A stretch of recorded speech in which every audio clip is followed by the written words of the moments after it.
There will be periods of time, or there have been periods of time, where cold approach was getting easier and easier and easier. And then there was a period of time where cold approach got harder for a while. And then I would argue it's actually starting to get easier again. But other types of game are harder and easier, right?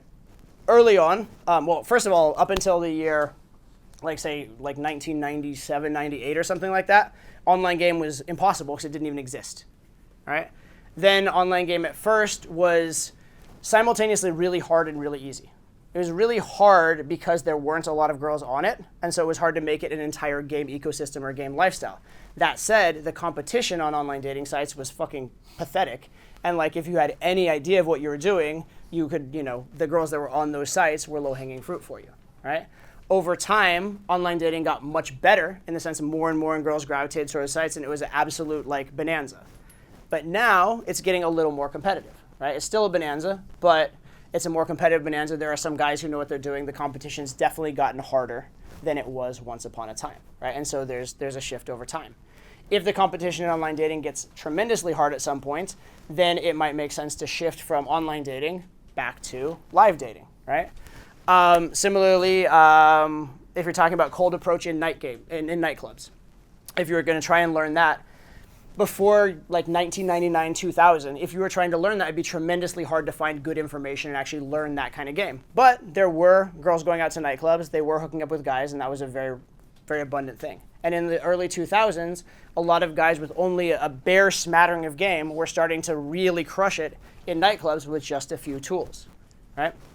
And that got better for a while. But then, number one, that became very common, where girls got very used to getting hit on in nightclubs. And also the structure of nightclubs has changed, right? Structure of nightclubs has changed to where a lot of them are more bottle servicey, and it's a lot, either it's harder to access the girls, just harder to get in because it's expensive, or when you do go in, the girls are clustered around tables and there's not as much, free flow of people to talk to, right? And so that makes night game in certain venues harder, right? But now it's a funny thing because the skill in night game got very high for a while, but they got harder. Now the skill in night game, I think, has actually deteriorated over the last few years. It's not as good overall in the general population as it was probably around 2016, 2017, something like that.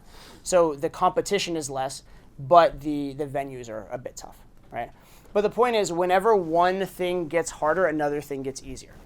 If cold approach gets harder, social circle gets easier. If online dating gets harder, cold approach gets easier, right? And so it's good to be at least a little bit competent in the various areas, and it's good to go wherever the area is hot, so to speak, right? It's good to go to where is the current bonanza. But that said, as you get better and better, it doesn't matter that much. One thing that I would recommend to all of you, and this is one of those this is a do as I say, not as I do, and I'll explain why in a minute. I would recommend all of you have at least passable social media if you can, right? It helps. It's very useful. For a couple of reasons.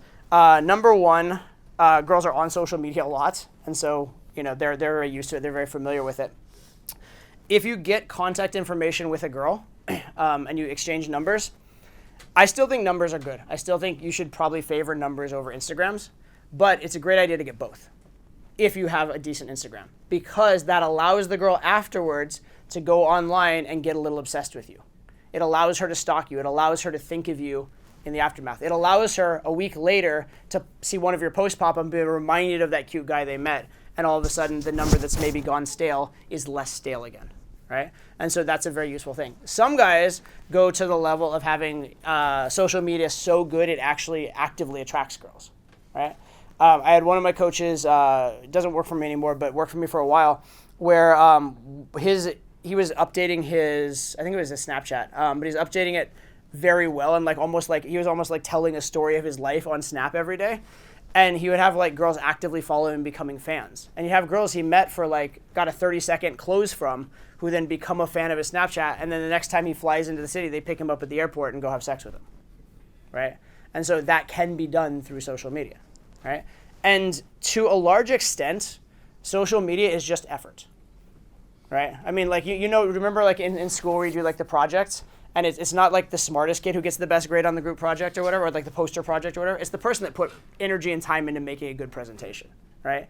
Even if you're not the most high value guy, you can present yourself better than a lot of guys who are high value. And in fact, a lot of high value guys don't bother, right? They don't put in that effort. So that's an area where there is low hanging fruit if you're willing to put in the effort. I don't necessarily recommend all of you guys try and like make yourselves social media stars. Please don't be like, Todd said you have to. No. But I would recommend at least making your social media relatively competent. And so like have an IG and have like 5 or 6 good posts on it. Like find like 5 or 6 cool photos you can caption, put in that effort up front, and post them a week or two apart. And so over a period of like 10 weeks, you'll have like 5 posts. But they're good and whatever. And get the people you already know on there and start adding girls, whatever. You'll start getting some kind of traction. And then from there, like once a month, make a post. Okay? And get something. Just have something, right? Have enough where it looks like you have some legitimate friends and like you post here and there and they can get some kind of glimpse of your life. It's enough to make you look non-weird, right? It makes you look non-creepy, right? Do at least that bare minimum. It will help you. Also, there will be a lot of situations where because it's maybe a quick interaction, the girl's not ready for a phone number yet, but girls give out their Instagram like candy. Like girls give out Instagram so fucking readily. It's like a non-factor. I mean, the girls do reject Instagrams too. So if you've ever been like tried for a girl's Instagram and not gotten it, don't be like too upset with yourself. But like girls do give out Instagram much more readily than they'll give out phone numbers, right? So you may have a lot of sets that are like, if it's like a 3-minute, 5-minute set, it's not at the level of phone number, but she may say, do you have Instagram? And it's nice to be able to say yes and then have some kind of follow-up instead of no kind of follow-up. So that's a low-hanging fruit that didn't exist before, and I would recommend you guys do it, right?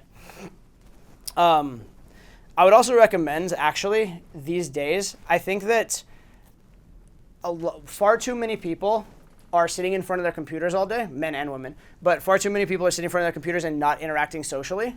And to the extent they are dating, it is like random encounters and or online dating and stuff like that.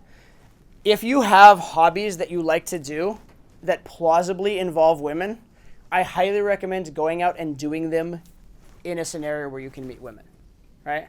So if you have a choice between working out in your apartment or your flat, or going to it at like a workout class that has women, assuming that it's not a huge time problem for you, go out and actually meet some women, like meet women in real life. Right, the shift in balance, or sorry, the shift in the swallow kind of evolutionary shifting. Not enough people are meeting in real life and actually meeting through social circles and having shared interests these days, right? And so there's a lot of leverage in that, where that used to be the most basic thing, right? It used to be that everybody's doing that, but they're confined to their little social circles. And if you can learn cold approach, then that's a huge advantage. Now I would recommend learn the skills in cold approach and get tons out of cold approach. And by the way, cold approach is still fucking the best, and it's still like, because every girl's available to you, right? And still, it's also the thing where if you learn that skill, it's going to carry over to every other form of game. And so if you get good at that, you're good at everything. But learn that skill in cold approach, but then go attend a salsa class, right? And be the guy who is learning to dance with them and gets to dance with them and is like that sought after dance partner because there's not enough guys. By the way, side note on that, I heard that in beginner salsa classes, there are guys, but once you get up to like 1 or 2 levels above beginner, it's fucking all girls. So just telling you guys. So if you're like, Todd said salsa classes are all, no, but it does exist. It does exist. In any case, though, if you're that guy who is doing that thing in common with them and having fun with them, and you have game, it's like shooting fish in a barrel, right? So I would really recommend finding those kind of scenarios, right? Finding the social scenarios. Also, like when your friends or people invite you to go out to things, even if you're not that interested, start saying yes more. Start saying yes and meeting the friends of friends and getting these semi-warm approaches. Because that's very, very powerful these days. More so than it used to be, because there's less community overall than there used to be.